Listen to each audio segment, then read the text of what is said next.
Good evening and welcome to the Dollar Dogs and Beer podcast. I'm your host, Andrew, and joining me tonight is Joe. We haven't heard from Jason, so Jason, if you're watching, hop on, man. We miss you. How you doing, Joe?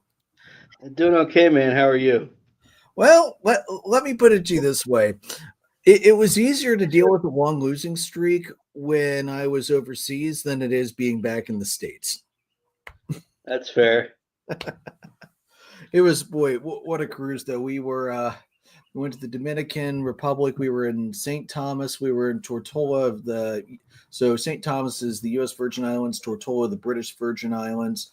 We did not get to make our stop in the Bahamas because Norwegian's dock isn't done being built yet. So it's a tender stop and the seas were just too rough and choppy to launch them. So we didn't get to go to the Bahamas, but honestly, it was okay because we got up to the pool deck before everybody else did. So we were able to grab our chairs before the mass of humanity that was waiting to get on the tenders got upstairs to claim everything. So Ella and I were just sipping mimosas, watching the chaos of everybody trying to claim chairs. It was glorious. I'm not going to lie. It was pretty awesome.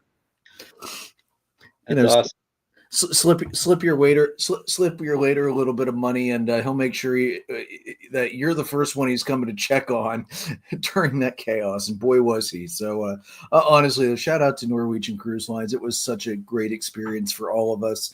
The kids had fun in the kid zone and the teen zone, and also everything else they had online. The excursions were fantastic. I had a blast. I really not going to lie. There were several times I was tempted to just perhaps forget to get back on the boat in one of the islands because it's so beautiful down there. It really is. Can't say I blame you there. Can't say I blame you. Especially in the country's a mess like it is right now. You leave the chaos for a while, you enjoy the peace and tranquility, and then you come back to more chaos. What the hell? So, Joe, what are you drinking tonight, bud? Well, I am drinking from Sean's Bar in Ireland. Bar opened in 900 AD. I'm drinking their own Irish whiskey. So that's fantastic. It is. It's very delicious. I've not really been enjoying baseball, or should I really specifically say the Braves, much since I got back. So I'm breaking out the big stuff tonight. We're drinking Sour Monkey. Seems appropriate. Yeah. Well, I also forgot my ID when I was down by Giant earlier, so I couldn't get what Trogs has. It's called Dear Peter. It's like a peach shandy, but it's one of the most. It's even more sour than Sour Monkey is. It feels more appropriate, but Giant won't let you buy without your ID. So, but our Sheets does. So, that made that choice easy. Yeah.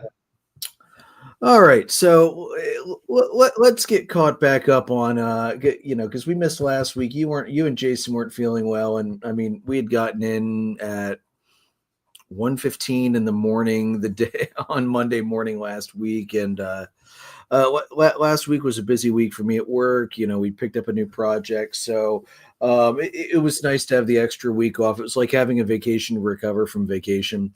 So glad you and Jason are doing better. A couple things that happened while we were gone. Obviously, June 2nd, Lou Gehrig Day. I always the episode after Lou Gehrig Day want to make sure I wear one of my shirts from Obvious Shirts. Every year they always do a run of special shirts for Lou Gehrig Day. Joe out at Obvious Shirts it's been one of his big fundraising projects for years now. They donate proceeds from the shirts towards ALS research. We've talked about it on the show many times before. Yeah. But if you're looking at, hey, what can I do? Obvious Shirts still has shirts that they're selling, and proceeds will still be donated. It doesn't matter what time of the year you buy the shirt; they just might not have anymore in your team's colors by that time of the year, depending on when you order it. Right. Because some teams only make a limited run, of course.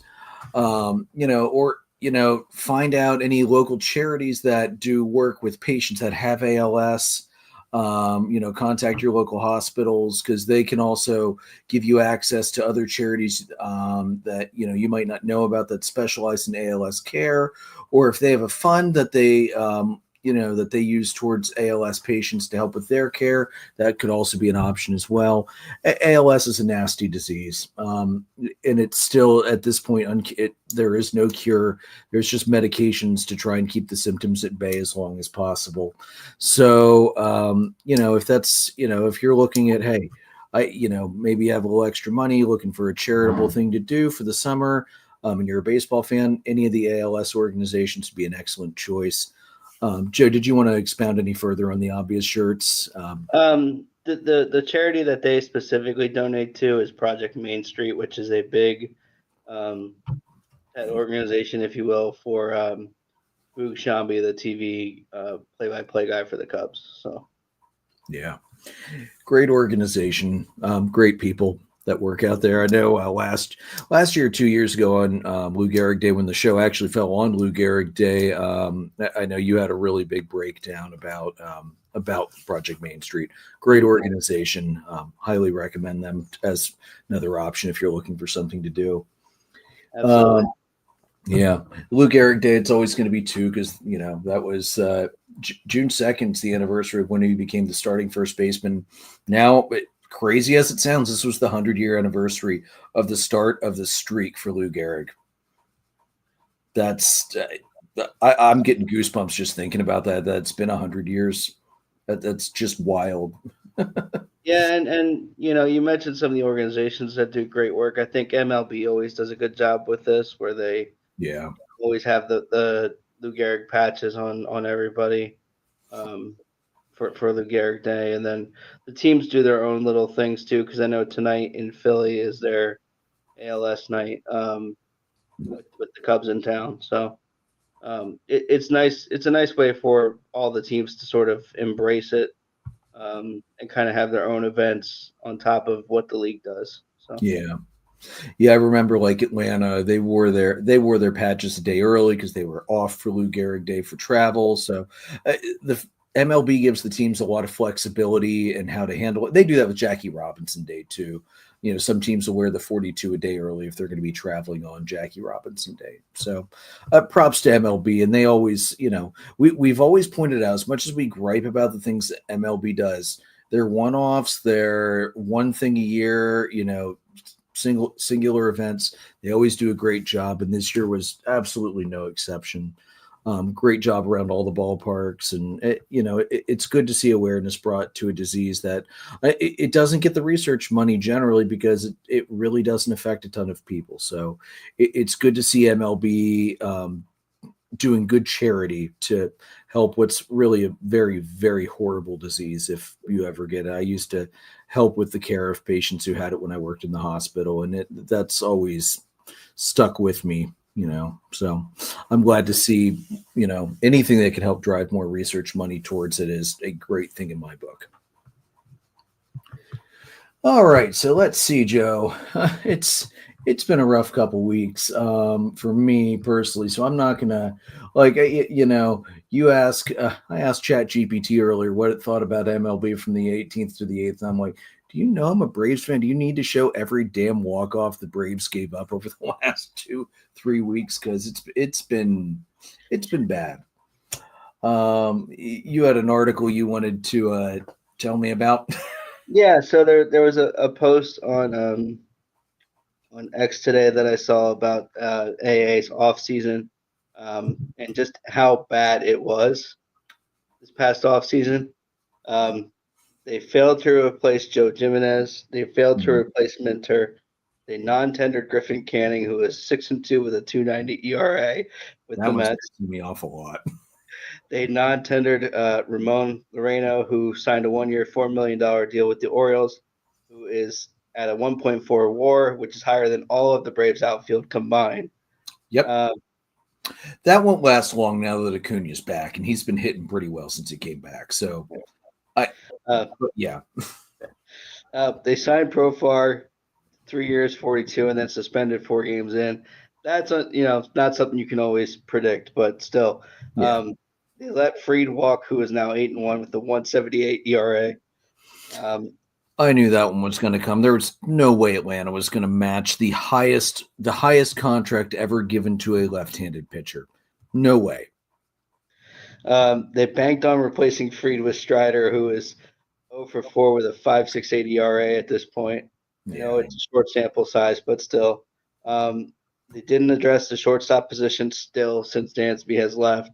They traded for Nick Allen, who is at a 63 WRC plus, so well below league average there. Extended Reynaldo Lopez through the 2027 season, and then of course he's had shoulder problems and issues the last couple of years. So as much as we may want to hate on Brian Snicker and some of that, rightfully so, the season is more on AA and the roster construction than anything else. Yeah, right now, I there's a lot about Snit that I'm pretty pissed at right now. Like not getting Smith Shaver pulled out of the game faster. Now, I kind of to be fair, I put a little bit of that, quite a bit of that actually, on Rick Kranitz as well, because the pitching coach's job is to keep an eye on the pitcher if he's not phoning the bullpen for something.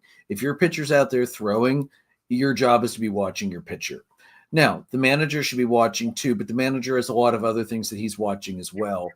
It's the pitching coach's primary response. Like the moment he started gripping and doing, when he started doing the hand stuff, the fact that it took Spencer Strider coming over a couple pitches later to say, you need to pull him out. He's hurt. He's got nothing left, because Strider would know that feeling better than most.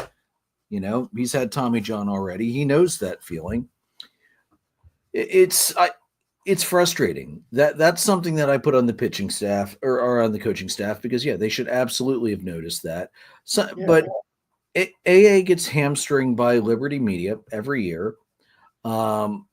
We've been spending money, and it's just we're not able to get the biggest free agents because we historically will not go to the highest price ever. I don't think the Profar deal by itself was a bad deal before he got suspended. Right. And that's not something AA could have predicted, that he was going to do stupid shit in the offseason, because that's what it was. It's doing stupid shit and you got caught. This isn't like who got suspended for the Phillies? Was it who was the reliever? Alvarado, yeah. Like Alvarado, it does seem to be that it may very well have been a legit case of a tainted supplement, not a substance, excuse me. Right. A tainted supplement based on how they're, based on which results are positive and negative. I could believe that. Profar has no excuse whatsoever, and that frustrates me. But I don't put that on AA. That's not on AA, because how is he? There is no GM in the league that wouldn't have signed that deal and then been pissed off 4 games into the season when their guy gets suspended. Yeah. The thing that really gets me is not replacing Minter, who we knew was gone fairly early on. He signed fairly quickly with the Mets. He didn't wait too terribly long to sign. I want to say he was signed as soon as free agency opened. Yeah. Like it was not long, like you said. Now, that said, he's done for the year. I saw he was injured. That really sucks. He has had so many health problems the last couple of years. I feel bad for him, because I love watching the guy compete out there. He's a great pitcher when he's healthy. But it's, again, injuries are unpredictable. And the Mets didn't sign him to a heinous deal. So it's not like they're out a lot of money. This is not the Juan Soto contract, which is still, in my opinion, one of the worst contracts anybody's ever signed. Yeah. I'm sorry. It's just a stupid contract. But anyway, it's not the Soto deal, but we knew Jimenez was going to be out for an extended period of time last October, November, when he had the initial surgery on his knee, and the doctors found that his cartilage was completely shredded. We knew August was going to be optimistic and extremely early, that it was extremely likely that we wouldn't see him in 2025 at all, except maybe playoffs. So we knew we had that hole. We knew Raisel Iglesias was going to be a year older, and we didn't do anything to address the back end. Yeah. We signed Craig Kimbrell. Craig Kimbrell came out. He got 1 inning. Yeah, he didn't allow a run because he picked a guy off.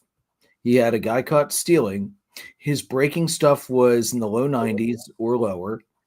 He got no swings and misses on sliders and curveballs. The bite's not there anymore. You're not going to confuse major league hitters like he could do in his prime. He's not pumping out a fast enough fastball to offset the off-speed stuff anymore.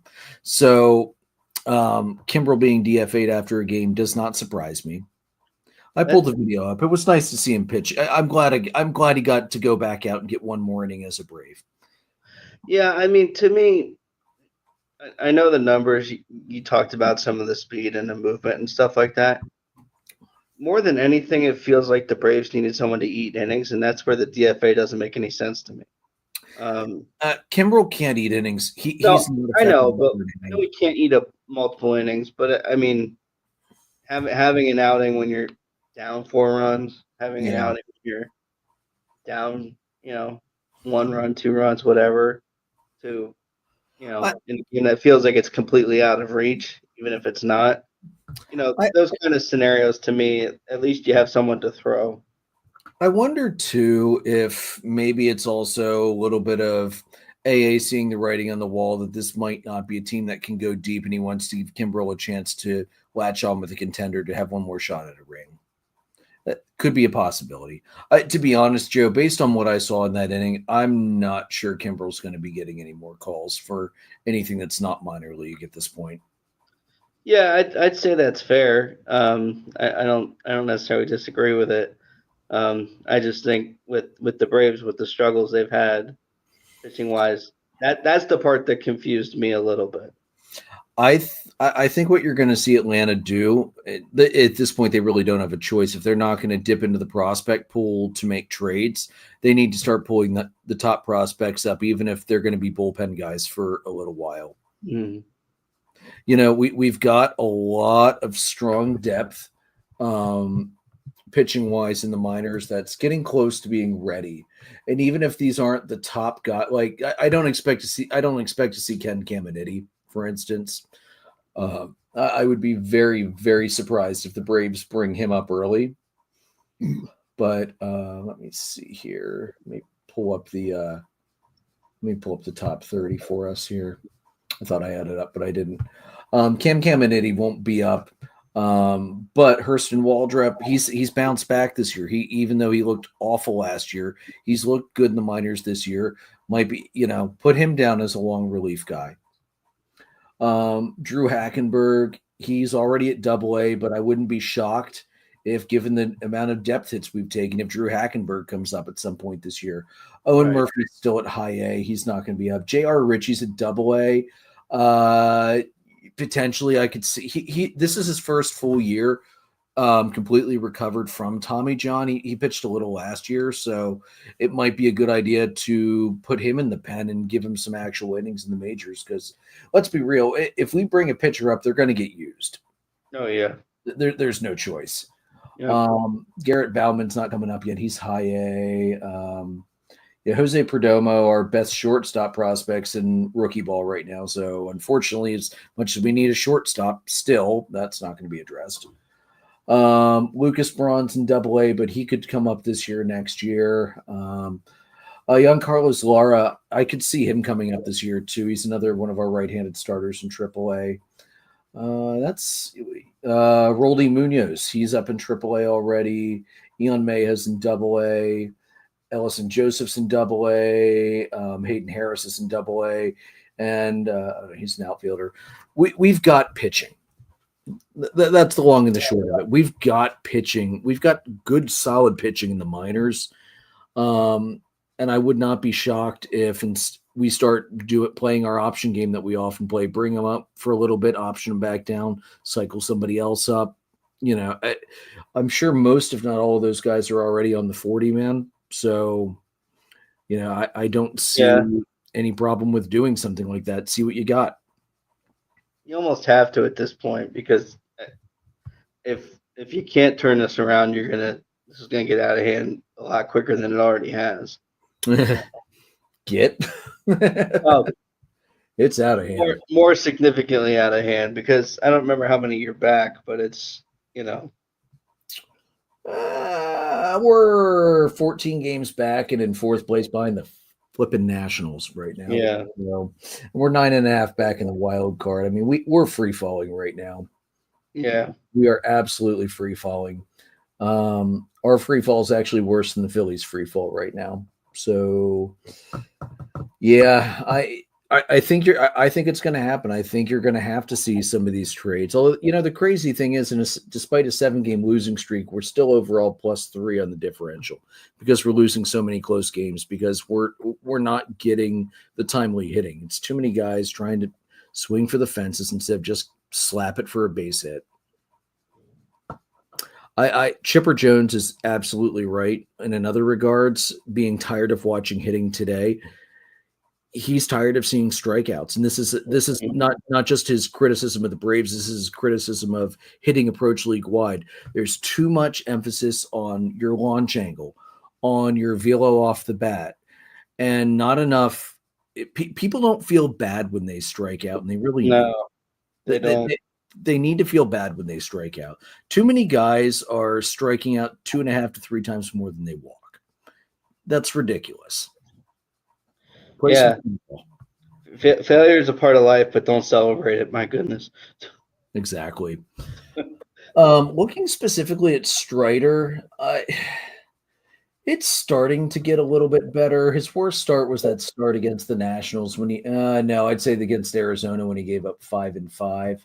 He only gave up 3 earned runs in the last outing over 6 innings. The walks are starting to trend back down a little bit. He had 4 walks against the Phillies, although he had 7 strikeouts, which is a season high. I think he's still getting his accuracy back. I think he's still working his velo back up coming off surgery.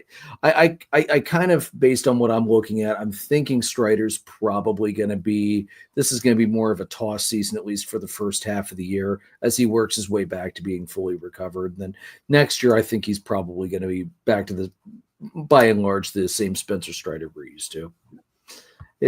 What can you do coming off of a big injury like that? At least it wasn't a full Tommy John. It was the internal brace. So the recovery is significantly faster than the traditional Tommy John surgery. Yeah. So, yeah, I think I think Atlanta's going to be selling, especially if they don't break out of this slump and start winning games. Now, it's June. This is the time when the Braves traditionally start to actually play baseball. So we'll see if that changes. I mean, it's I was talking to a Travis earlier today at work. I mean, the Phillies usually are pretty much in a slumber until June too. The Braves and Phillies are just two of those teams that don't typically come out of the gate hot, and after a couple months, they really start to roll. Of the two, the Phillies are more likely to do that this year than Atlanta, based on what I'm seeing. Yeah, I'd say that's reasonable.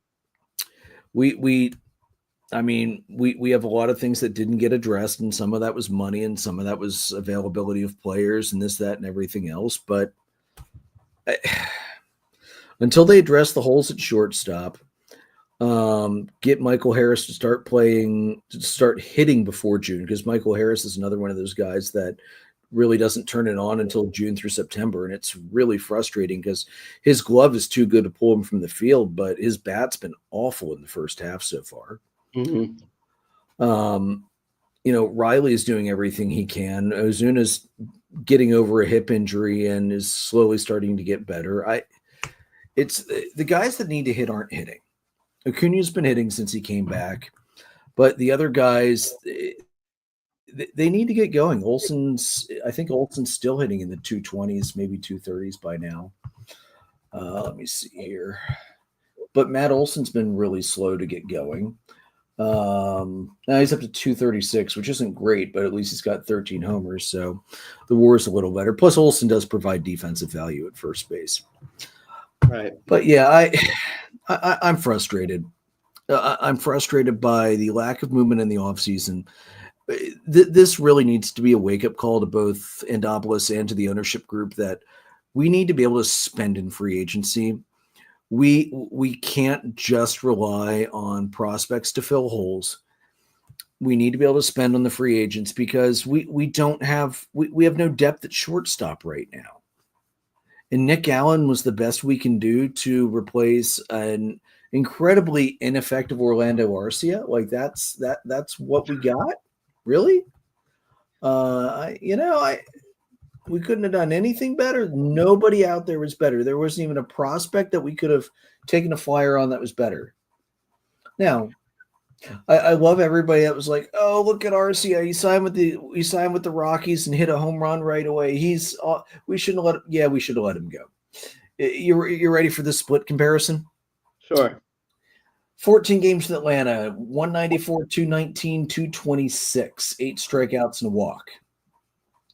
6 games with Colorado, 143, 182, 286. Yes, he had a home run, but he still has struck out 5 times. Yeah. We did the right thing getting rid of him. It's anybody who says that that's better is putting lipstick on a pig. It's still a pig. My goodness. That's yeah. It's bad. So yeah, could the Braves pull a run to get a wild card spot? Absolutely. They've got the talent to do it. Will the talent actually coalesce and finally start to play like they're able to? I guess we're going to find out. I know Acuna will. He's been on fire since he got back. But we need the rest of the lineup to do it because one guy can't do it by himself. No. And it's not fair to ask one guy to try to do it by himself either. No, even if he has a fun. Yeah. So I'm pissed off about it, but hey, Cubs are looking good. You guys just passed the 40-win plateau. Congratulations. Thanks. Yeah, I mean, they had a stretch there of 21 that was against sub 500 competition, and they had to do the job, and they did the job during that stretch, which is something I'm not accustomed to seeing. So kudos to them. I mean, going up against Detroit this weekend, you lose 2 of 3, but there's a couple there's a bad send on Friday where if PCA doesn't get out with no outs on third base, then they likely score. Yeah, and that changes the outcome a little bit, or at least changes the storyline. And then a couple of blown calls yesterday. Not to say that they swayed the game entirely, but to lose to Flaherty and Skubal, and I forget who the other pitcher was, but to those 2 guys and to not lose in dramatic fashion is a good thing. So. Yeah, I mean, Jason was at a game in Comerica earlier this year and got to watch Skubal pitch, and Skubal comfortably walked through 7 innings, if I recall right, in that game, barely walking out sweating. I mean, the dude's going to be a perennial Cy Young candidate for years to come. He is that good. Yeah, he really is. He's special. To come up against Skubal and not, look horribly hateful, there's nothing wrong with that. No, not at all. We'll see how they measure up with the Phillies here this week, and then they have Philly and Pittsburgh this week. So Pittsburgh, I think, is this weekend. I can't remember if it's home or away, but we have, I believe, Skeens versus Horton at some point during the series. Nice. So that'll be a fun game to watch, or at least look at. Yeah, the line for. That's going to be fun to watch as a fan of the young pitching we have.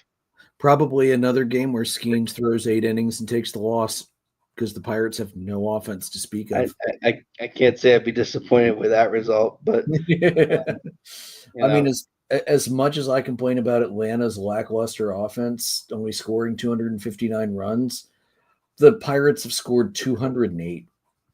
Yeah. The only team in the league worse than the Pirates is the Rockies at 204. But at least the Pirates have only given up 269 runs, heavily anchored by Paul Skeens, who's just ridiculous. I did note that the Tigers sold out this entire past weekend series with you guys. I mean, the fans are coming out at Comerica. I mean, and I think the Tigers fans have a lot to be excited about this year. They are comfortably on top of the AL Central right now. Yeah, it's one of the few road series where the actual home team actually outsells the Cubs. So yeah. It's a beautiful Yeah. ballpark too. I mean, Jason's pictures from Comerica were just they were stunning. So, oh yeah, we haven't shared them on here yet. Well, one of these weeks when he's back on, we'll make sure we share the Comerica pictures and the pictures from Cleveland as well. Yeah. Yeah. So yeah, keep it rolling, Cubbies. I told Travis tomorrow to keep his eye on PCA because without a doubt, PCA will either make an amazing catch in the outfield and or make a ridiculous play at bat and running the bases. So I told him to keep an eye out, and I also told him just remember, when you get mad that PCA beats you tomorrow, make sure you thank the Cubs for taking him away from the Mets in the Javi Baez trade. Because I got to tell you, I'd rather deal with PCA 2 series a year than deal with him for 4 to 6 series interdivision. Not gonna lie, I'm very much okay that he's not in the NL East right now. Please re-sign him to like 10 years, 500 million, just to make sure he never comes into the NL East, please. We'll see. Yeah, tell Jed to get off his ass and do something useful. I know you've been begging for that for a while. If Jed listened to me, we'd be in a lot better shape. So you're not wrong, dude. You're not close to being wrong on that one. No. And like I mentioned earlier, Doug Eddings, he's a horrible umpire. Chipper Jones called him out for being toxic. Like this is Chipper Jones of the Atlanta Braves Hall of Fame first ballot. And, he's like, I'm not even going to mention something about a Braves game, which is what it's what he's usually commenting about because the Braves do bring him in during spring training as like an extra hitting instructor and whatnot. But boy, he just jumped right down Doug Eddings' throat, as he should. I mean, Eddings called an absolutely awful game. Let me pull this up here. He had an 80% called strike accuracy, 8 out of 40 called strikes for balls. That's awful. How the hell do you keep your job when you're that bad? And looking at this, looking at the estimated zone, this is terrible. And yeah, the overall favor was plus 0.47 for the Cubs. It just means the Cubs lost less. Let's remember how that works with scorecards. That's just in this case very much who lost less because Detroit lost minus 0.6 and you guys lost minus 0.1. That's a relative accuracy of minus 2.9. That's unacceptable for a major league level umpire. We always ask how Laz and Angel kept their jobs, but good God. What the hell was that? Yeah, the Derek Thomas was the guy yesterday, and he was pretty awful, I think too. But looking at it now, the pitch to Nico was not nearly as bad as TV made it look, but and he kind of made it look, but these umpires got to get a little thicker skin because all Nico said to the guy is that you're having a really bad day today. Didn't slam his helmet, didn't drop a curse word. Nico in the post game was like, "This is one of those rare instances where I can actually repeat verbatim what I said to the umpire." Yeah, and I get arguing balls and strikes is an automatic ejection, but when it's a civil conversation, thicken up, man. Like, come on. Well, I mean, now if Nico is dropping F-bombs and insulting his mom, yeah, absolutely, no question about it. You throw the guy out, but really, he got thrown out. He gets thrown out, and he can repeat verbatim in the post-game conference what he said, and all that they can justify the ejection on the scorecard with was arguing balls and strikes, and literally what was more of a I wouldn't even call that arguing. That's more like incredulity than anything else. Jesus. sure. David Kaplan tweeted, Doug Eddings is having an awful day calling balls and strikes in this Cubs-Tigers game. Truly embarrassing. I don't want robo-umpires, but I know it will happen. But how about MLB hold their umpires to a level of accountability when they suck? And then John Heyman said, how about robo-umps for the select few who have diminished sight? Yeah, we'll see. We'll see what happens. It's I know they are, they're finally floating the ABS stuff for next year. It looks like it's only a couple of challenges per game, which I think is fine. But for the most part, unless it's egregious, they're not going to really challenge it, I would say. And as long as it's consistent, it's not going to be something that is regularly challenged. Yeah. Here's the exact quote from Chipper. Not only one of the worst umpires in the league for going on 2 decades, but consistently one of the most confrontational, toxic combination. And honestly, he's not wrong. He's not, because Eddings was like Angel. If he even heard the slightest amount of griping, he'll throw you out. He doesn't like. I might be. He might. Was he the guy that threw out Aaron Boone last year when it came from the stands? Was that him or was it somebody else? I don't remember. But I heard something on, I think it was a Cubs podcast this morning. They said Aaron Boone might be the first manager to walk out there with the screen and go, "Here's where it was, and here's what you called." I'm here for it. I'm absolutely here for it. Can we make it happen, please? Please do. Because Aaron Boone doesn't care. No. He doesn't give a crap. Like he's getting thrown out at almost Bobby Cox level ejection clips. Like he won't keep his job long enough to catch Bobby, but he's trying his damnedest to catch Bobby's ejection record. And I'm here for it. And you know what? If there's going to be somebody that comes out like that, yeah, Aaron Boone is 100% the guy to do that. And it will be arguably one of the greatest ejections in the history of baseball when it happens. Yep, it sure will be. I can't wait. All right, another news around the league. Wander Franco, because he just can't get out of his own way. Let's remember he's already on trial on charges that include sexual abuse of a minor, picked up an extra charge on Sunday with illegal possession of a handgun. Idiot. So this is stemming from an arrest back on November 10th in San Juan de la Maguana after an altercation in a parking lot. Nobody was injured, but they found a Glock 19 in his car. It was registered to his uncle, and his lawyers are trying to argue that because the gun was licensed, there's nothing illegal about it.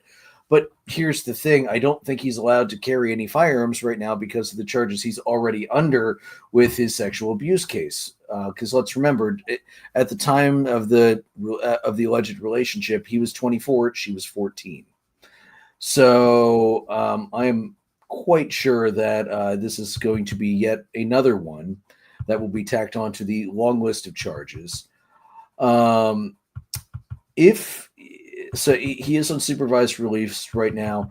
Without the gun charges, he's already facing up to 30 years.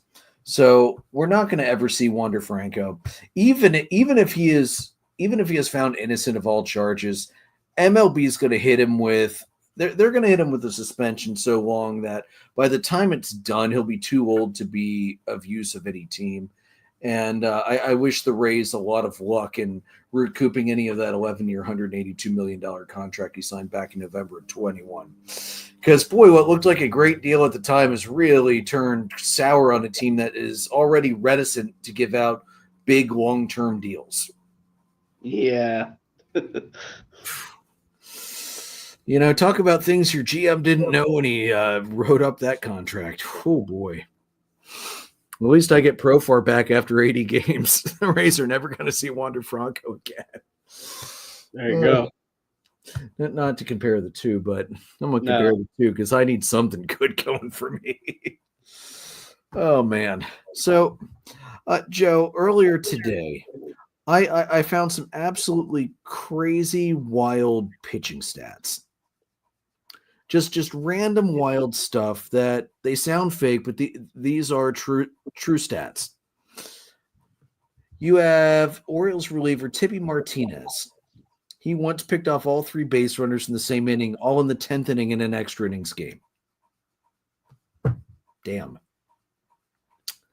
You have Jack Taylor, who pitched in the early 1900s. He threw 187 consecutive complete games from 1901 to 1906. Never got pulled from a start over a 5-year span. That's one hell of an Ironman record right there. That's a record that will never be broken. No. Cal Ripken's record will get broken before that, and that's not getting broken either. Yeah. All right, you have a Class D minor league game, May 13th, 1952. 19-year-old Ron Nakai struck out 27 batters in 9 innings for a no-hitter. 27 up, 27 down by strikes. The only time I ever pulled that off was in a video game, High Heat Baseball 2000. And I might have controlled both teams to make sure it happened. So you cheated. 100%, because you can't do that without cheating. Fair enough.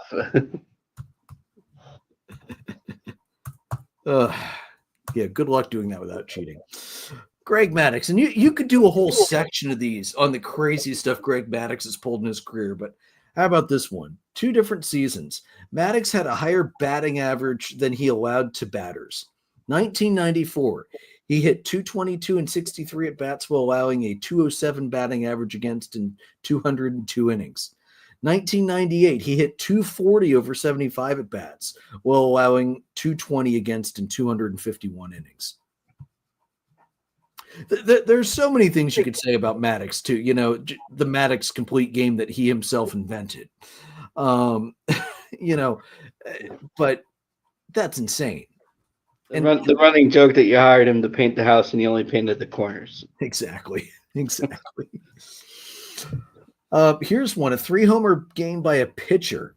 May 13th, 1942. Boston Braves pitcher Jim Tobin hit 3 home runs in 1 game. He is the only pitcher in modern baseball history to ever homer 3 times in a single game. That's crazy. You have a pitcher who hit 2 grand slams in 1 game. Braves pitcher, and this was after they moved to Atlanta. This was Tony Cloninger. Never heard of him before I found this stat. 9 RBIs and 2 grand slams on July 3rd, 1966. The only pitcher in baseball history to hit 2 bases loaded homers in a game. Wow. I hope he went out and bought like a ton of lottery tickets after that, because that is the luckiest pitcher alive in that day. May 1st, 1920. Brooklyn's Leon Cadore and Boston's Joe Ossiger. And I don't know if it's the Red Sox or the Braves. I think it was the Red Sox. They both pitched all 26 innings in a 1-1 tie, the longest game in MLB history. Both pitchers went the entire 26 innings. That's an endurance record that, again, we'll never see that come close to being touched. It just makes you wonder, in a 26-inning game, what those 2 guys had to throw 400-plus pitches each. Yeah, we're worried about pitch counts nowadays. That's like a month worth of pitch count right there in 1 game. My dad just commented, pitchers should hit, period. 100% agreement with that. I hate the DH. I want it to be gone from both leagues. Pitchers should hit. No hitter with 2 home runs. June 23rd, 1971. Phillies pitcher Rick Wise not only fired a no hitter against the Reds, he also smacked 2 home runs himself to drive in 3 of the 4 runs for the Phillies that day. That's pretty sweet. Warren Spahn has 363 career wins, 356 for Atlanta, 4 for the Mets, 3 for the Giants. He also, as a batter, had 363 career hits. 356 for the Braves, because he played for Milwaukee. He played for Milwaukee and Boston, not Atlanta. Excuse me. 4 for the Mets, 3 for the Giants. How? Like that? That's just one of those. This is baseball stats. Yeah, pretty much. Just wow. The crazy things you've seen with pitchers over the years, and then one more that I shared in the group chat earlier. Joe Negro hit 1 home run in his 22-year career. And he hit it against his brother, Hall of Famer Phil Negro. What are the odds? Of course he did. Oh, man. I love it. I just love it. It's, it's the thing that makes baseball great. It really is. All right, so Joe, I think it's time that we take a look at our All-Star ballots, and I'll let you. You did it first from all of us this year, so I will let you go ahead and reveal your ballot first. Sure. Let me just get it back up here. Hey, my dad said that Thanksgiving after that home run must have been fun. Must have been. Must have been. Uh, I love it. yeah. If you want to do your AL first, you can do your AL first, and I'll do mine. Let's do the AL first. My so this is you only picked the position players. Pitchers aren't a part of the ballot. Correct. For those who don't know. So first base Spencer Torkelson from the Tigers. Second base Jackson Holliday from the Orioles. Third base Alex Bregman from the Red Sox. Shortstop Bobby Witt Jr. from the Royals. Mm-hmm. Outfielders consist of Carpenter and Green, both from Detroit. Kerry Carpenter and Riley Green, and then Nick Soderstrom for the A's is the other outfielder, and then catcher Kyle Raleigh and DH Brent Rooker, also from the A's. All right.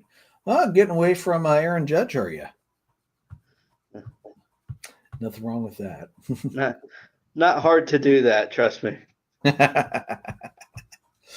All right. So for me, let's see here for American League. For first base, I'm gonna actually go Vinny Pasquantino, but I love the Torkelson pick. Both guys should make it regardless. I think the third one's probably gonna be Vlad Jr., of course. Yep. Although Aranda and Goldschmidt might give him a run. I wouldn't be shocked. Second base, let's go. No, we're not gonna do that. We're not gonna do that. Yeah, I'm gonna go with you on this one. I'm gonna go Jackson Holliday. Brandon Lowe would not surprise me either. No. Third base, I'm gonna go with. I say it every. You know what? I'm gonna say it again. Jose Ramirez. I think he's the best third baseman in the league. He certainly is one of them. That's for sure. And Alex Bregman will definitely make the roster too with the year he's having. All right, let's look at shortstops here. I think I'm going to go. I was going to go Jeremy Pena. I think I'm going to go Jacob Wilson, actually. I love Bobby Witt. He's having a great season. He's always one of my favorite players. That freaking Superman catch he made that somebody decided to dub Three Doors Down Superman behind it. Love that. But Jacob Wilson is having such a great year. 372, 8 homers, 38 ribbies, and a 936 OPS. That should be automatic. When you're hitting like that should be automatic. So we'll see. Catcher Cal Raleigh, that's not even a hard one. He's blowing the American League catchers out, and it's not even close, especially Adley Rutschman, who is a favorite of the show, but boy, he is having a rough go at it this year. 227, 7 homers, 18 RBIs. I mean, he is having such a rough go of it that I dropped him from my fantasy team. I noticed that. I'm trying to decide if I want to take a flyer or not and stash him for a keeper because I think this is my last year at the Cooney, if I remember right. So it is, yeah. It might be worth considering. Yeah. It's going to drive me nuts. Salvador Perez is going to get voted in because he's the legacy pick. He's not hitting that well this year. 229, 531, and a 621 OPS. No. He's going to get in, and he's going to kick out somebody who should be there. Loco Hop should be there. Shea Langoliers should very well could be there as well. Even Austin Wells, I could see them putting him in there as well. There's actually, I have to say, I'm very surprised. The depth at catcher in the AL is so much better this year than it's been probably in 5 years. So yeah. I love Salvi. This is not the year for him to be in the All-Star game unless he's a replacement. No, absolutely not. I agree. Outfielders, I'm going to take Judge. I have to. Sorry. I'm going to go Soderstrom as my second. And let's see here. Who else do I like? I like the American League outfield a lot this year. I'm going to go. I was supposed to say Ramon Laureano because I'm a glutton for pain and punishment, and he's actually not a bad pick. But I think I'm going to go George Springer instead. No, I'm going to go Lawrence Butler instead. No, I'm going to go. I'm going to go Soderstrom Butler. The Athletics have one hell of an outfield going right now. I can't argue that as much as I want to. And then DH in the American League. Let's go. Yeah, I'm tired of Rafi Devers BS up in Boston. Brent Rooker. Screw Devers. Yeah, I just couldn't vote for Devers as much as I probably the numbers justify it. I just couldn't do it. There, he's not. It's not that big of a difference. Devers does have 20 RBIs, but Rooker's right behind him in averages, right behind him in home runs, and the OPS is not that far off because Devers has struck out a ton this year, whereas Rooker's actually been he's been very disciplined at the plate. And to be honest, I'm shocked he's honestly still with Oakland. I thought Oakland was going to trade him last year. Excuse me, Sacramento. Screw this, John. The A's. Worst owner in baseball worse than Bob Nutting, because at least Nutting hasn't been able to pull the Pirates out of Pittsburgh yet. But yeah, Brent Rooker is having a great year. I'm surprised he's still with the team. I'm kind of happy he's still with the team. It's good to see them hold on to the talent they've gotten. So yeah, I'm gonna go. Yeah, I'm with you, Rooker, all the way. All right, NL. Yep. First base, Pete Alonso with the Mets. Yeah. Second base, Brendan Donovan from the Cardinals. Third base, Matt Chapman from the Giants. Shortstop, Lindor from the Mets. The outfield of Teoscar, Corbin Carroll, and PCA. At catcher, Will Smith from the Dodgers. And at DH, I went with Kyle Schwarber. Okay. Did you say third baseman? Yeah, Matt Chapman. Chapman. Okay, I missed that. All right. Time for the NL picks. Yeah, I want to not pick Alonso. I really want to pick Freddie because he is hitting well, but the power's not there. Pete Alonso's having a hell of a year. No, I'm going to be contrary. Fuck it. I'm making my homer pick. Freddie Freeman. But Alonso's just as deserving. He and Freddie are having incredible seasons. It will be and should be Alonso as the starter. Yeah. Although, damn, 345 with an OPS of 1. That's special. Well, boy, when that's your number 2 first baseman, that's a damn good roster to have for the All-Star game. Yeah, it really is. Second base, you picked Donovan, right? Yep. I'm gonna go. No, I don't like you. I'm gonna go Ketel Marte, especially after watching what he did to Atlanta this past week. Yeah. We'll go with a little recency bias there, but he's having a great year. 294, 12, and 21, and 1.021. Third base. Yeah, can I justify that one? Yeah, I can justify that one.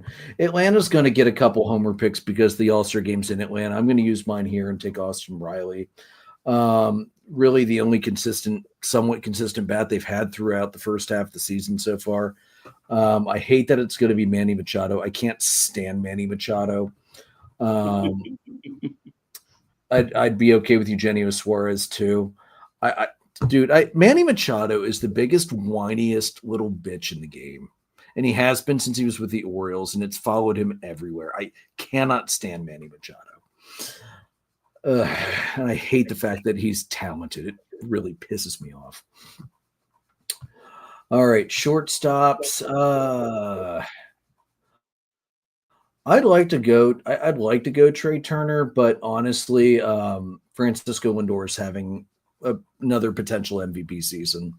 Unfortunately, with Ohtani ahead of him, he probably will not have that opportunity to win MVP, but he's having a fantastic year so far.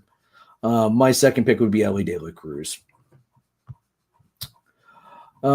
Catchers. Now, I pick Will Smith every year. I'm tired of picking Will Smith. I'm actually not going to... Let me just... Can I just check a stat here quick? Sure. I'm going to go Drake Baldwin. I'm not going to go with Atlanta's noted pick of Sean Murphy, although Murphy's having a pretty solid year.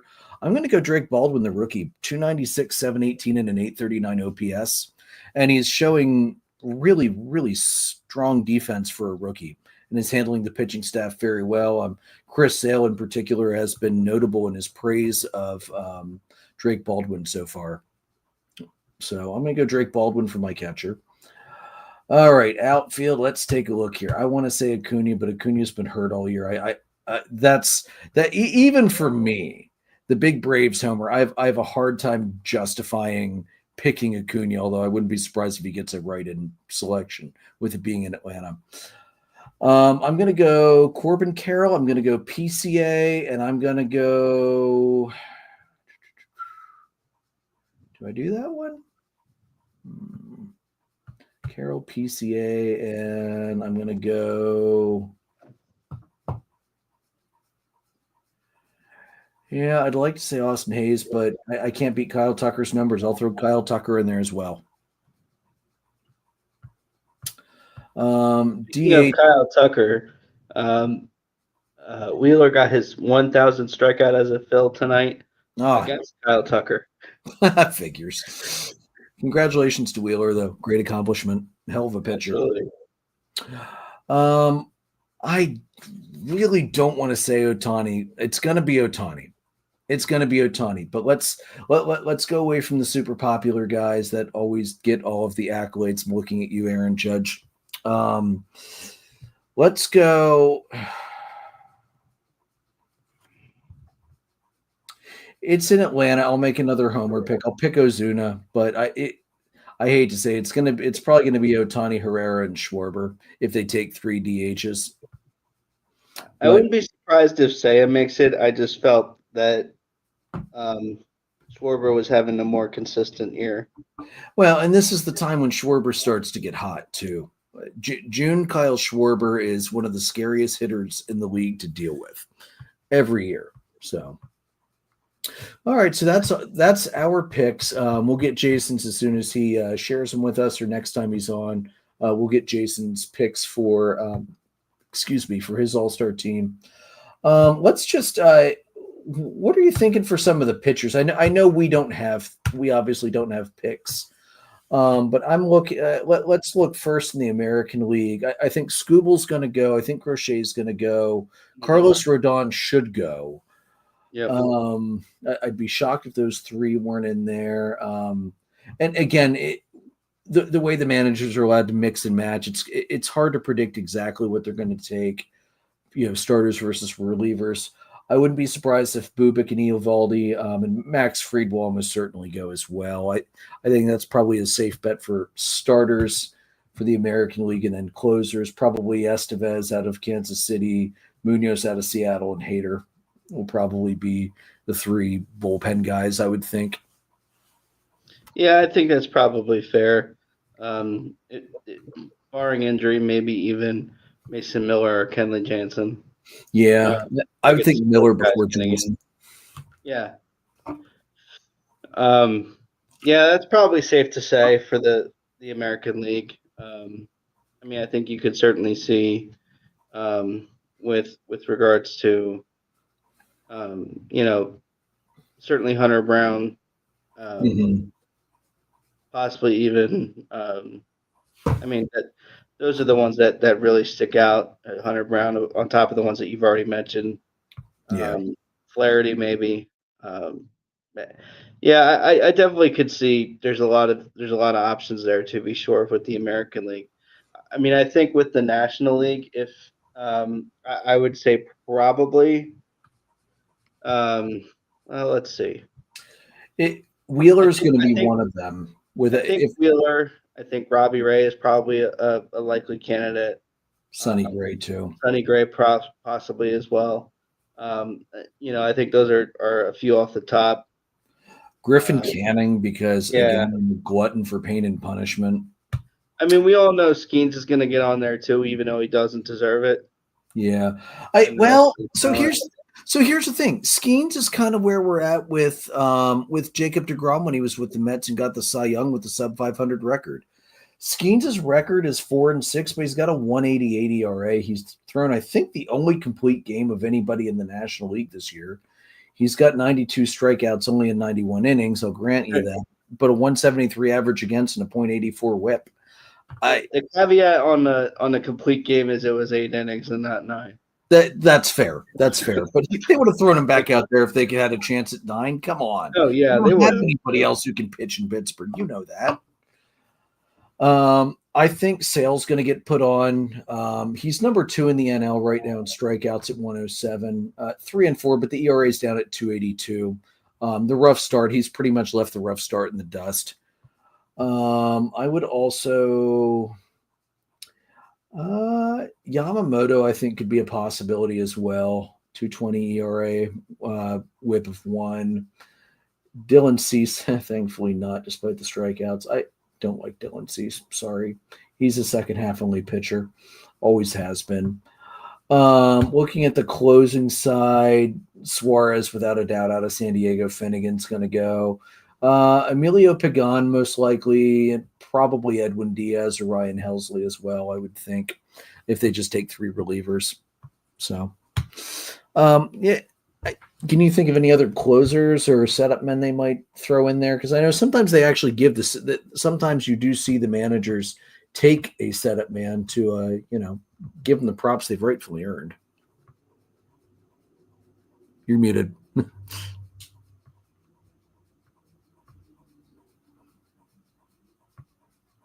Hold on a sec, Joe.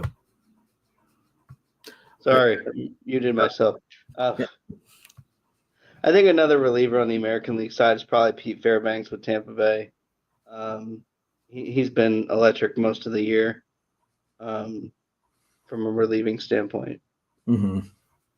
Especially with the quota of getting at least one guy on. Right, and that's the one thing where it makes it hard to predict these sometimes is when you have that, when you have everybody's got to get a guy. So like, some teams I'm not they're going to have to dig real deep. When you look at the Rockies, they're not going to take a pitcher. The Rockies can't stop a run to save their lives. Probably going to be Hunter Goodman who gets selected from the Rockies. He's leading the team with 10 home runs. He's batting 280. That's, and especially at the catcher position, that should be good enough most years. So, he'll be the sole representative from the Rockies. We'll have to see because that's always the monkey wrench. Although, here's the thing. Skeens probably he'll have to be picked for the Pirates because I can't think of anybody else who deserves to go. I mean, O'Neal Cruz leads the team in home runs at 12, but he's hitting 224. Their best average guy is Kutch at 262, but they're probably not going to take a 262 DH with 5 home runs. No, they won't. So Skeens is probably going to be the one and done guy from Pittsburgh. As much as it might drive us nuts, they won't have a choice but to put him on. No, as long as he doesn't get the start, I think I'm okay with it. Yeah, he hasn't. I think getting the start last year was more being Mr. Livy Dunn than anything else. I mean, not that he wasn't good. I'm not saying that. It just felt like in a month period, he went from, showing up in the league to being the starting pitcher for the All-Star game. It didn't make a whole lot of sense. It didn't. I thought last year it should have been Zach Wheeler. Yeah. And it was. That was robbery to Wheeler to not give him that start last year. Mm-hmm. Hopefully he gets it this year. I would not be shocked if he is the starting pitcher for the NL. I mean, he's had a great year so far. Let me pull him back up here. There he is. 6-2, 285 in 82 innings. He struck out 101, walked 19, a whip of 0.9, an average against of 186. I can't argue with that. The results are there. No. And he's earned it a couple years now. It's time to give Wheeler his start. It really is. Yeah, I'd say that's reasonable. Yeah. And you know me, if I'm stumping for a Phillies pitcher, he's more than earned it. That's awfully brave of you. But I see what you did there. Well played. Oh man. Wow. All right. So Oh yeah, milestone. A couple milestones. I saw Chris Sale had one while he was gone. Give me a second. Let me pull that back up here. Chris Sale became the fastest pitcher to 2,500 strikeouts when he hit that. I believe it was 2 starts ago against Boston is when he achieved that. Was it Boston? No. Oh no, it was against Philadelphia. Excuse me, not Boston. I looked the wrong way in the last 5 games. Silly me. So yeah, Sale. I think it was fastest left-hander to 2,500 strikeouts, which is incredible. So right now, Wheeler's career-wise, 141 and 87, 303, 2,032 innings, 2,510 strikeouts, 1.051 in the WHIP, 54.7 career WAR. The old benchmark of 300 is gone.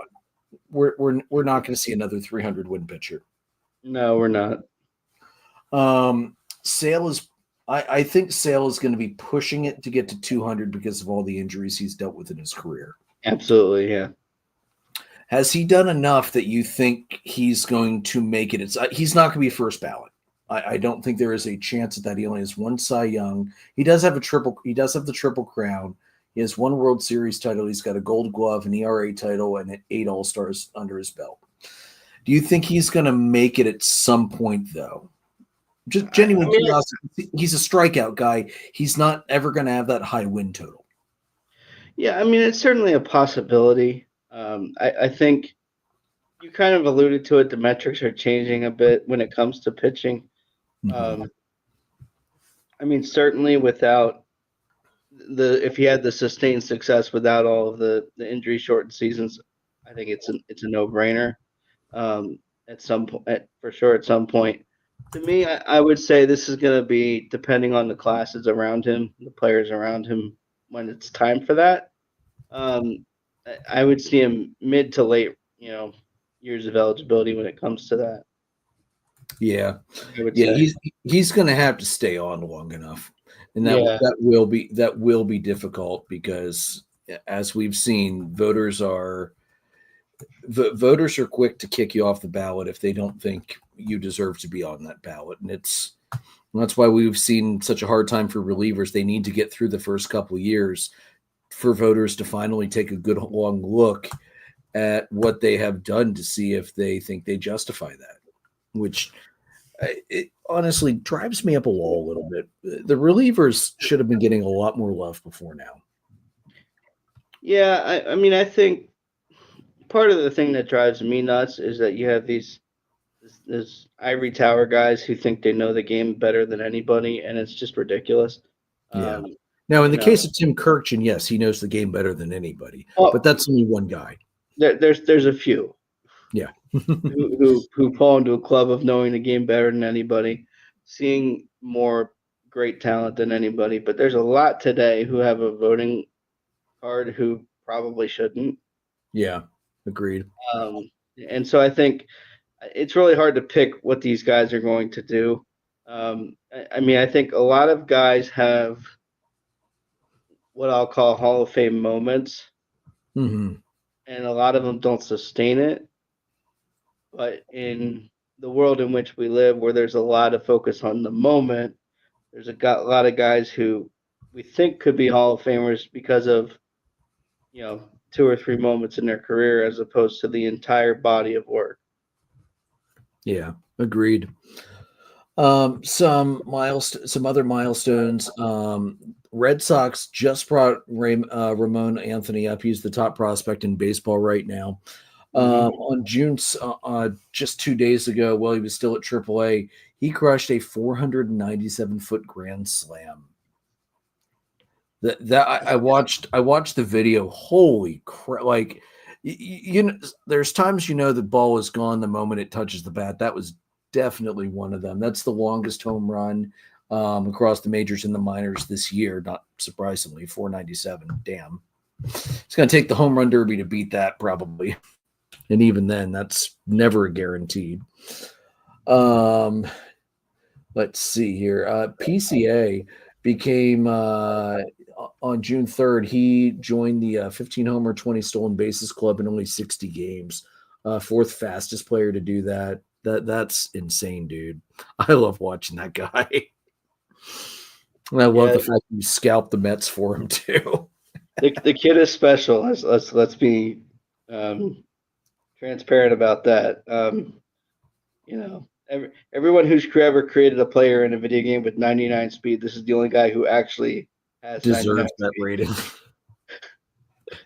It's not wrong. He's so fast. Yeah, he is a special talent, to be sure. And the fact that the offense has finally shown up for him, look out. The sky's the limit for this guy. It really is. Yeah, so true.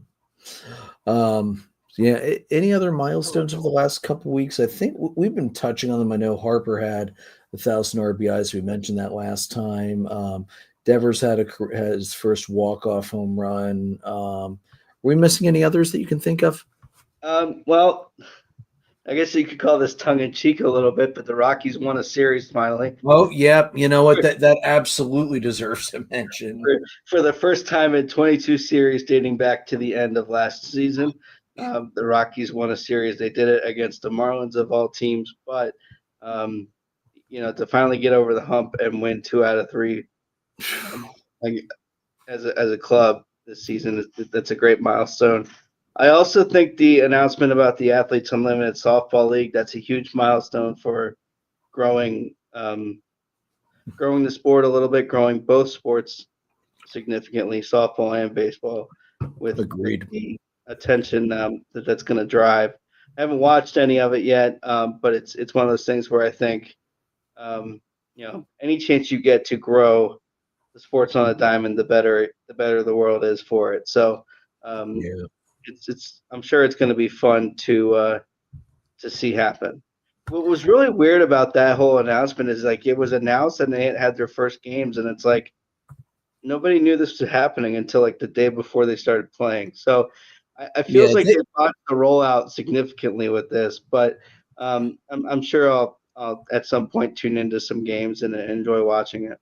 Yeah, that's been driving me nuts with women's sports for years. They always botch the rollout. They never give it enough media coverage. And the point of the matter is, a lot of the times, I'd rather watch the women play than the men play. In tennis lately, I was way more invested in the women's side at Roland Garros during the French Open than I was in the men's bracket. Congratulations, by the way, to Coco Gauff for winning her first ever French Open title and becoming so she was one of the first American women to win it since Serena Williams, which is high praise in and of itself. She's also the first woman to ever have her first 2 career Grand Slam titles be won when she dropped the first set. So she had to come back both times. That's incredible.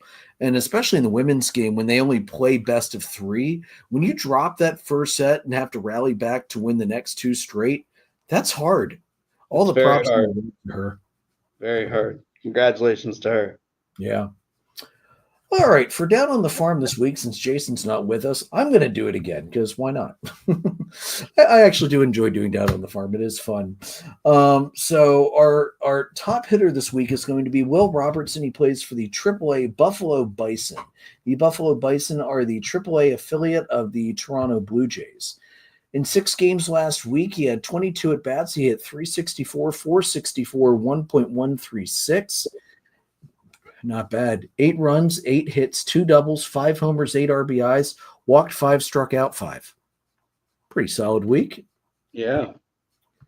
God, I wish I could have a week like that for real. And then the pitcher. Wait, is that really who I think it is? Oh my God! Vince Velasquez is still pitching in the minors. Well, Vince had a great week, but let's actually focus on an actual, for real minor leaguer, a prospect, and not Vinny Velo. We're gonna go with Nolan McLean. He plays for the Syracuse Mets. That's their AAA affiliate. Last week, he did not pick up a decision, but in 2 appearances with 9 in the 3rd innings, 2.89 ERA, 5 hits, 3 earned runs, only 1 homer allowed, 4 walks, and 10 strikeouts. That is a whip of .96 and an average against of .147. Not too bad. Yeah, pitching was not as good last week. It looks like the pitchers really got knocked around in AAA last week. Well, when your top hitter does as well as that guy did, can't say I blame him. You know, minor league baseball is a wonderful thing to watch. It's one of my favorite segments. I don't mind when Jason doesn't come on because I do like to take a look because it lets me see what some of these other guys, especially the guys that are not the top prospects, are doing. Because I think a lot of times those guys just get brushed under the radar when they are doing some pretty fantastic things. So it's good to see that. I have not yet been to a Stormers game yet this year. I do plan on getting there sometime soon. I did want to give a shout out to the Stormers because after a rough start to the week last week, they won from Thursday on to the end of the year. So they were home all last week. Thursday, they beat the Hagerstown Flying Boxcars 17-2. Friday, they started a 3-game set with the Ferry Hawks. They won 18-7, 11-8, and 9-5. I know it's AA independent ball. I understand that, but that's freaking awesome. It's excellent. It's very good. It's good. It's good to see the Stormers playing well at Penn Medicine Park, which will never quite feel right to say to me. But what do I know? Just looking at the standings overall here in the Atlantic League, first half is not over yet. So just a reminder for how the Atlantic League works. It's the winner of the first half gets an automatic bid into the playoffs, and then you have the second half winner will also get in as well. So they do a kind of a split season thing. In the North Division, the York Revolution are leading the way at 25-14. They are 4 games up on the Long Island Ducks, 5 up on the Barnstormers, who are at 20-19. Everybody else is below 500 in the North Division, notably the Hagerstown Boxcars at 9-30. In the South Division, the High Point Rockers are leading the way at 27-12. They are 7 games ahead of the Charleston Dirty Birds, great minor league team name, by the way, and the Southern Maryland Blue Crabs, which must be delicious to beat and eat. What can I say? Yeah. So that's our Atlantic League update for the week. Anything else big over the last week for you, Joe, that you wanted to bring up? I don't think so. I think that kind of covers the last week or so. Beautiful. When it comes to that stuff, yeah. Let's roll it into the hot list. Who's your hot hitter this week? My hot hitter is Ketel Marte. Sorry. So he's at back. 400, 538, 1,000 slug, a 1538 OPS, 6 runs on 8 hits, 4 homers, 8 RBIs, 6 walks, 4 strikeouts. Yeah, hell of a week. Yeah. Even if it was at my detriment for most of it. I've been trying to keep it away from the well-known guys, but I don't have a choice with this one. My hot hitter was Pete Alonso. 400, 486, 967, and 30 at-bats, 9 runs, 5 homers, 15 RBIs, 12 hits, 2 doubles, 3 walks, 7 strikeouts. That's incredible. Yeah. Who's Moneyball this week? Moneyball is Juan Soto. Hard to believe they have this much talent in Flushing, Queens right now. But 350, 567 on base, 500 slugging, OPS of 1067, 8 runs on 7 hits, 1 homer, 3 RBIs, 10 walks, and 4 strikeouts. Incredible. That's incredible. He's got this. When you really think about it, he's got 16 singles with the 10 walks. It's insane. Yeah, it really is. He's always been good at drawing walks. He has better zone of the better vision of the strike zone than probably anybody in the league right now. They probably need to base the K zone on if Juan Soto would swing at it or not. I was about to say I think at this point we take the joke away from Joey Votto and move it to Juan Soto and say if Juan Soto didn't swing, it wasn't a strike. Yeah. All right. Who's your pitcher this week, Joe? Well, I have a pitcher. The numbers don't look flashy, but he was a bullpen guy this week. He opened a game, I think, 3 appearances. His name is Jacob Lads from the Rangers. Mm-hmm. 3 appearances. One of them was an opening start. 5 2/3 innings, 4 hits, 2 runs, 1 homer, 2 walks, 11 strikeouts. In the 5.2 innings of work, that's pretty impressive. A Yeah, 1.06 WHIP, a 2.11 batting average against. yeah, I can't argue that one. I'm gonna go Skeens this week for my pitcher. He didn't pick up a win, but he went 0-1 actually in his 2 starts. But they were both quality starts, 15 2/3, a .57 ERA, a .45 WHIP. He gave up 1 run, and of course lost because the Pirates can't score their way out of a wet paper bag. He walked 5. He allowed 5 hits, walked 2. The 1 run allowed was of course a solo shot. He struck out 15. Yeah, it's hard to argue with the numbers. It really is. It is, and you got to feel for Skeens. I mean, nothing is more frustrating than pitching that well and going 0-1 on a single solo home run because your team can't figure out how to manufacture runs. Because clearly the firing the manager has made such a huge difference for the Pirates so far as they sit at 26-40, 14 and a half games behind your Chicago Cubs. Yeah, I'm not saying that they didn't need a fresh voice, but Shelton wasn't the main driver of the issues. That's for sure. Nope, 100% on Bob Nutting. 100%. And it's a shame to waste such a beautiful ballpark. Oh my God, yeah. On the talent they have. Having toured that park myself about a month ago, it's amazing. It's such a beautiful park. It's one of my favorite parks in the league. I don't like driving out to Pittsburgh because where we are in Pennsylvania, we're so close to Philly, and Philly has a beautiful ballpark as well. Mm-hmm. But PNC Park blows Citizens Bank so far out of the water, and just how beautiful it is to go out there. It's never too hot. There's always a nice breeze blowing in off the river. It's such a gorgeous stadium, and the fact that they have one of the worst teams put together because their owner just doesn't care. It's so frustrating. Yeah. All right, Joe. Who is the adulting reliever of the week? That's going to go to Pete Fairbanks from the Tampa Bay Rays. Yeah. 4 appearances, 2 in save opportunities, 4 innings, 1 hit, 1 run, 1 strikeout, a .25 WHIP, a .071 batting average against. Damn.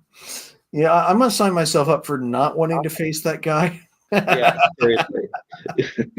He's the one pitcher in the Braves organization I'm afraid of. Yeah, right. All right. So hot teams this week. I'm going to be honest, Joe. I'm not super impressed by most of the American League. I've got one team I'll mention, the American League. The Blue Jays. They did lose yesterday, but they are 8-2 in their last 10. They've gotten themselves back into a wild card spot. They're only 4.5 games behind the Yankees. The AL East is going to be a fight the rest of the way out. Otherwise, though, the NL I think overall looked better than the AL. The Mets are 8-2 right now in a 3-game winning streak as they are working to run away from the Phillies as the Phillies are in the midst of a god-awful tailspin right now. And the other team, I'm a glutton for pain and punishment, the damn Giants. 7-3 in their last 10, and they're on a 5-game winning streak right now after sweeping Atlanta. I believe 2 of those wins might have been walk-offs, and all 3 of those wins were by 1 run because, yeah.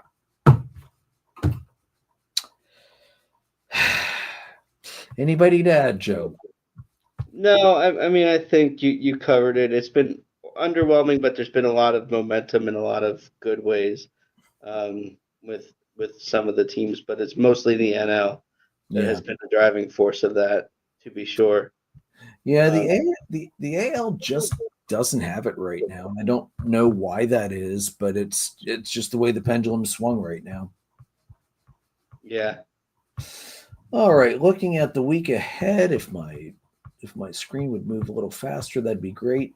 Atlanta is playing in Milwaukee right now. Sale versus Savali today. Holmes versus Priester tomorrow. Schwellenbach versus Patrick on Wednesday. Good guy, can we please win this damn series? These are great pitching matchups for us. Those are Sales, Holmes, and Schwellenbach have been fantastic this year. Can we please win a damn series and stop wasting our starters' excellent efforts? Because the starting pitching is not the problem. It's not. Yeah. And then we come back to Atlanta for a warm-up with the Rockies before we invite the Mets into town next week.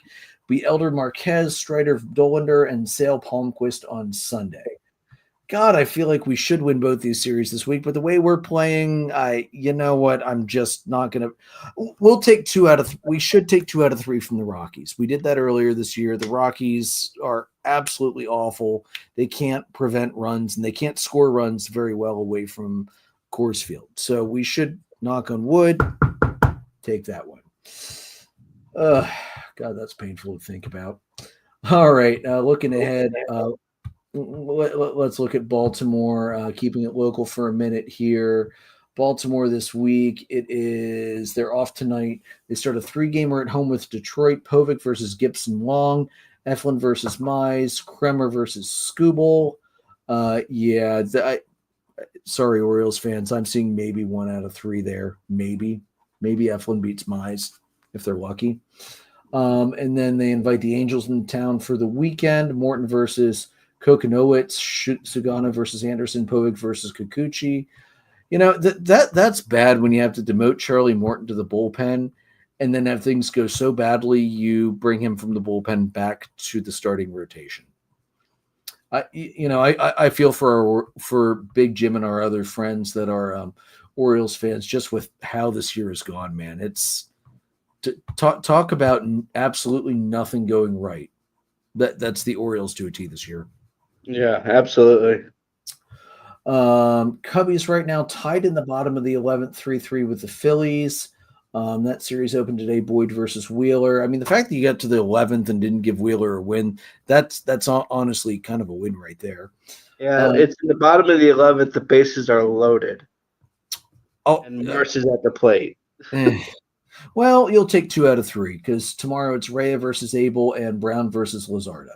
And there's nobody out. Like I said, you'll take 2 out of 3 after tonight. And then Cubbies are playing all week. 4 against Pittsburgh at home. Tyone versus Heaney, Horton versus Skeens, Boyd versus Burrows, and Rea versus Keller. You guys will be okay this week as you play the all Pennsylvania teams this week, I think. Yeah, if you're a casual fan of the game in general, that Skeens Horton start should be a lot of fun. So yeah.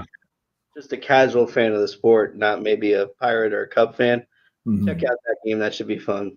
Yeah, I think it'll be a good one. And then for the Phillies, they end the week with a 3-gamer at home against Toronto. Suarez versus Gossman, Sanchez versus Francis, and Wheeler versus Berrios. So double pitch week for Wheeler. I know Jason will be excited to see that. He's always happy to see Wheeler pitch twice in a week. Yep.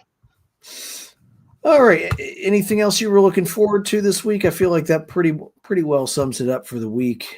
Pretty well sums it up. I think that's the best way to say it. Yeah, it's God, I just want Atlanta to remember how to win some games for me. I'd love to see that. All right, guys. Audio is available on Anchor, Spotify, Google Podcast, Apple Podcast, anywhere you find podcasts. We're live on YouTube as well as Facebook. Merchandise is at redbubble.com/people/DDAB-podcast. Follow us on Facebook at facebook.com/dollardogsandbeer. We're presented by Dark Arrow Podcast LLC and sponsored by the fantastic Bear and Barbershop over in Manheim. Johnny was able to squeeze me in right before the cruise, and I got to say, thank God, everything still looks nice and fresh. He does a great job out there. Guys, may your dogs always cost $1. May your beer always be cold. We'll see you next week.